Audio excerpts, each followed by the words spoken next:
Hallo, ich bin immer noch in Plau am See und zwar hier in der Mecklenburgischen Seenplatte.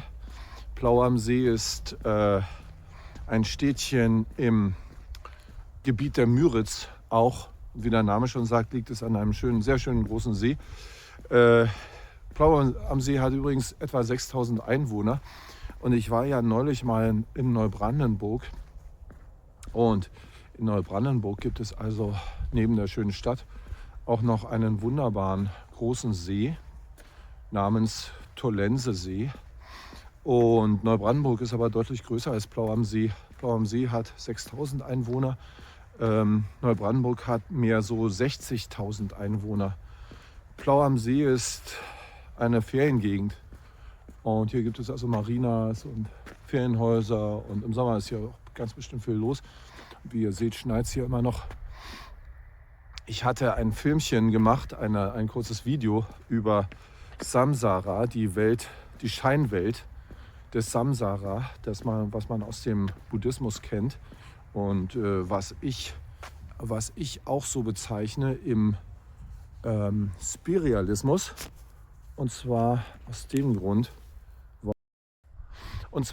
Grund, weil der Spiritualismus ja die Materielosigkeit hat. Und wenn man die Materielosigkeit denkt, dann denkt man automatisch, dass die Dinge, die wir so als gegeben hinnehmen und die uns immer als eindeutig erscheinen, in der Form nicht vorhanden sein können.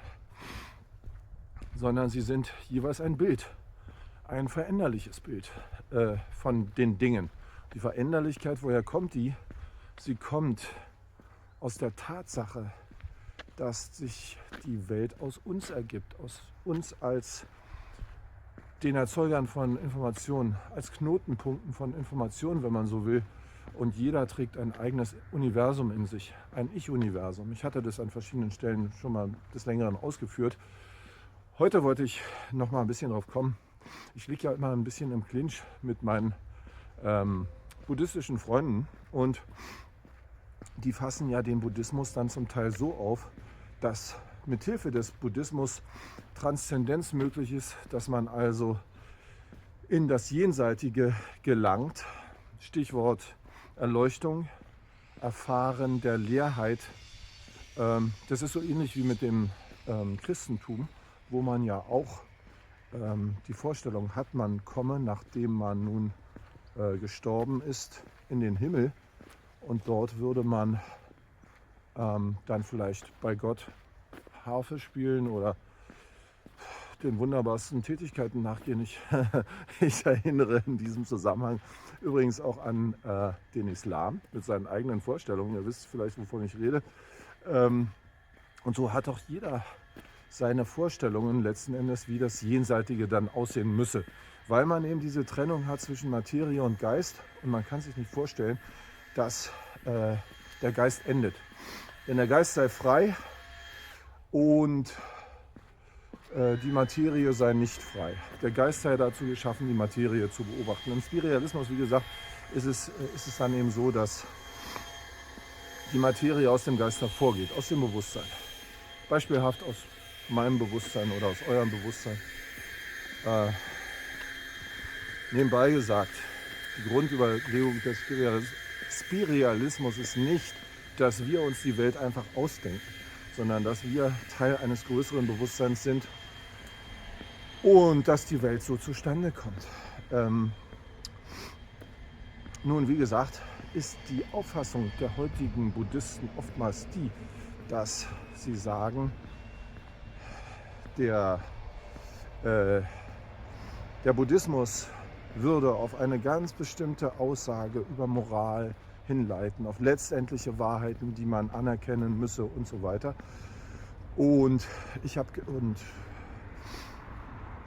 wie gesagt, diese Transzendenz beispielsweise, was dann auch wieder so eine Art Glaube, wenn man so will, an Gott ist, wobei der Buddhismus ja definitionsgemäß eine Weisheitslehre ist und eben keine Religion, wird es doch zunehmend scheinbar so aufgefasst. Und ich habe gesagt, aus meiner Sicht, also wenn man zum Beispiel diese Scheinwelt des Samsara nimmt, dann ergibt sich aus meiner Sicht eine gewisse Leichtigkeit des Umgangs damit. Und ich meine jetzt nicht, dass man unmoralisch sein könne oder solle als Konsequenz, sondern dass man einen durchaus leichteren Umgang mit der Welt pflegen kann, als man es gemeinhin tut. Mit diesen ganz strengen Denken an eher Gesetzmäßigkeiten und so. Das ist eben nach meiner Auffassung gerade nicht das Ergebnis einer reiflichen Überlegung dessen, was Samsara ist. Hier komme ich zu der alten Schleuse am Kanal von Plau am See. Das sieht wirklich sehr schön aus. Ich wollte euch das bloß mal zeigen.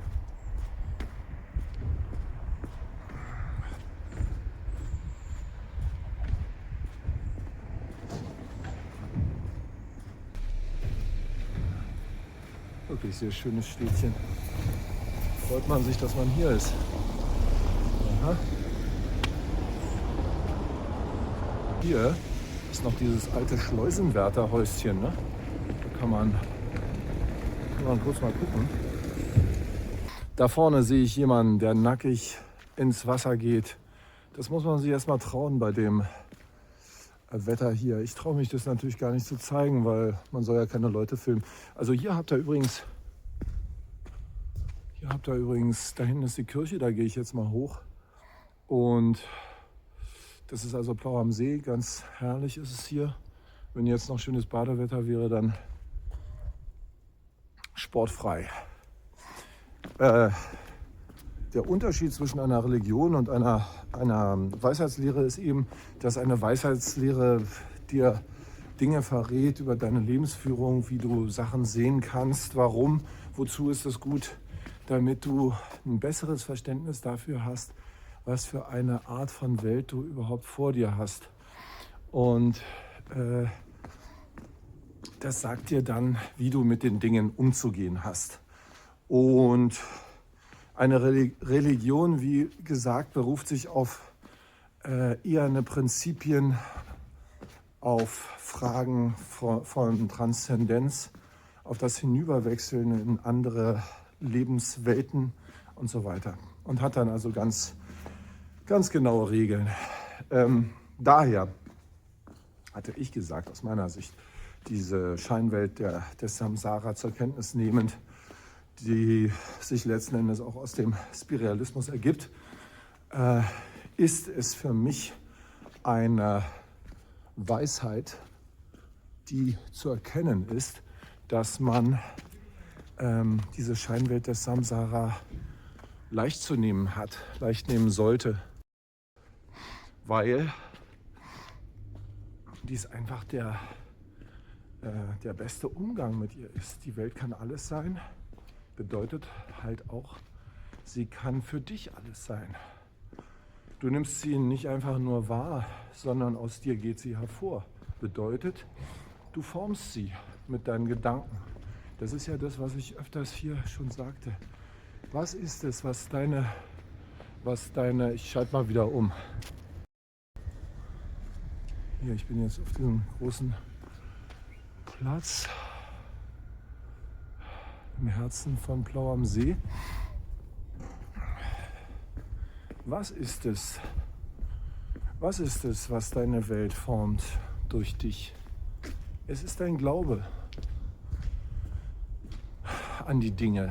Wenn die Scheinwelt des Samsara eine Scheinwelt ist, dann muss man offenbar auch an die Dinge glauben, um sie für sich wahrzuhalten. Hat derjenige unbedingt einen Vorteil, der nicht an die Dinge glaubt? Ich würde sagen, nein. Denn was bleibt uns weiter übrig, als in dieser Scheinwelt des Samsara zu leben? Hat jemand einen Vorteil, der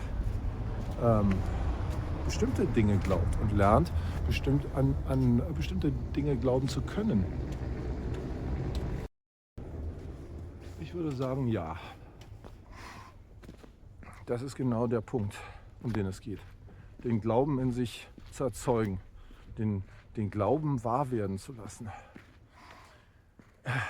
ungefähr so, wie es ja immer wieder berichtet wird, dass Menschen, die Ungewöhnliches leisten, mit einem ungewöhnlichen Glauben starten.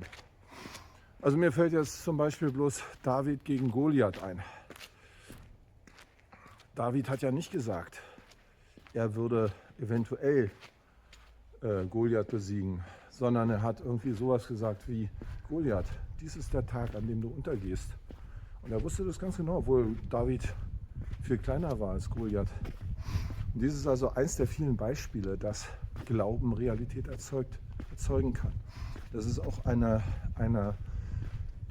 Wahrheit des Spiritualismus.